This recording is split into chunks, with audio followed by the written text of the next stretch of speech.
Have you noticed something completely weird about Spider-Man? I mean, apart from those full-body spandex and whatever this is, I think the weird thing I'm talking about is also the reason so many people love Spider-Man. To Batman, the city is a giant problem that constantly needs fixing. To the Hulk, buildings are just obstacles. Superman can simply fly above them, through them, and doesn't seem particularly bothered by them at all. But Spider-Man is different. He doesn't fly above the city is his playground. And I don't think it's a coincidence that Spider-Man appeared at a very strange moment in the history of New York.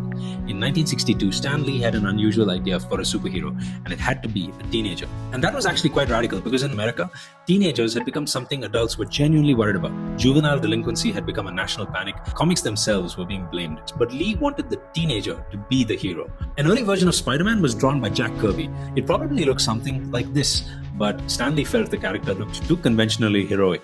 So the job went to Steve Ditko. Ditko's Peter Parker was skinny and uncomfortable, and the superhero Ditko created was even stranger. It crouched, it crawled, it clung to walls. His face disappeared completely behind a mask. This wasn't a Superman, it was an anxious teenager transformed into some kind of urban insect. In other words, it was exactly the sort of troublesome, alienated teenager America was so worried about.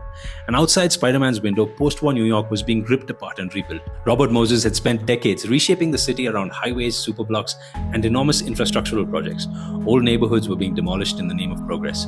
Meanwhile, Americans were leaving cities for a completely different urban fantasy, the suburbs.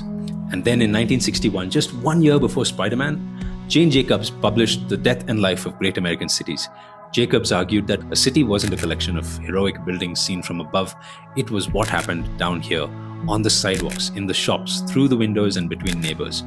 Her battle with Robert Moses was essentially a battle over a remarkably simple question. Is a city something you control from above or something you experience from the street? And then along comes Spider-Man. Spider-Man isn't floating heroically above the skyline. He's crouched against the brickwork, crawling underneath ledges, peering through windows, hanging upside down over the streets. Brick walls aren't just the background. The skyscraper suddenly becomes something a teenager can climb. The terrifying void between two towers becomes something he owns. And suddenly the architecture that makes an ordinary person feel tiny gives Spider-Man his power. Superman's greatest power is basically his ability to completely ignore architecture. Take away the buildings and Superman works perfectly well. But put Spidey in an empty field and he's suddenly rather pathetic. Spider-Man needs architecture as much as the city needs him. Maybe Spider-Man wasn't simply a superhero who happened to live in New York.